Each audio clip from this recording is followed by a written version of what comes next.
বাড়ি থেকে বাজারে যেতেই হাওয়া নগদ অর্থ ও স্বর্ণালংকার, তদন্তে পুলিশ। শিলিগুড়িতে দিনের পর দিন বাড়ছে চুরির ঘটনা, শান্তিতে নেই শহরবাসী। শিলিগুড়ির মধ্য শান্তিনগর বউবাজার এলাকায় আবারও ঘটল চুরির ঘটনা। বাড়ির সদস্য বাজারে যেতেই জানালা ভেঙে প্রায় 5 লক্ষ টাকার সোনা ও নগদ 20,000 টাকা নিয়ে পালালো চোর।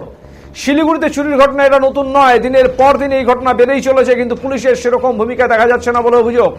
তাহলে পুলিশ কি চোরেদের উপর নজর রাখতে ব্যর্থ? এই প্রশ্নই বড় করে দেখা দিয়েছে। জানা গিয়েছে মঙ্গলবার রাতে শিলিগুড়ি মধ্য শান্তিনগর বউবাজার এলাকার এক বাড়িতে চুরির ঘটনা ঘটে।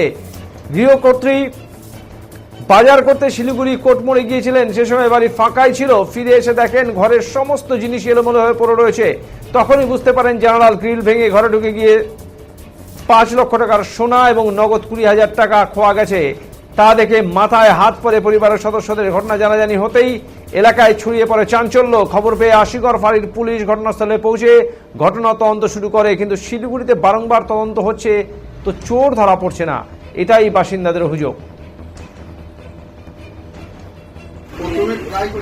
আমি 7টার সময় বাড়ির দিকে যেমন ডেলি যাই সেরকম চলে গেছি। আমি দুধ মরেছিলাম, ঠিক আছে। আর দুধ মরে আমাদের 15 বাড়ি, ওই দিকে সব ওখানেই আড্ডা মারিয়েছি। আমি রাত্রি 11:30 12টা ফ্রি। আর আমি যাওয়ার পরে আমার মিসেস আমার জন্য পাঞ্জাবি পিস আনতে গেছিলো আমন্ত্রণ। আমি ঠাকুরমশাই একজন, আমার পাঞ্জাবি পিস আনতে গেছিলো। ওই আমার মেয়ে আবার অফিসে চলে আসছে, প্রাইভেট ক্লাস করে। মেয়ে আসছে, মেয়ে বাইরে দাঁড়াচ্ছিল, মাকে ফোন করছে, মা বলে আমি আসতেছি, কোটমোড়ে আসতেছি।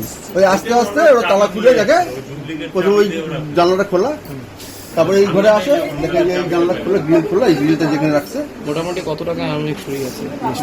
না, ক্যাশ নিয়ে গেছে 20,000 টাকা।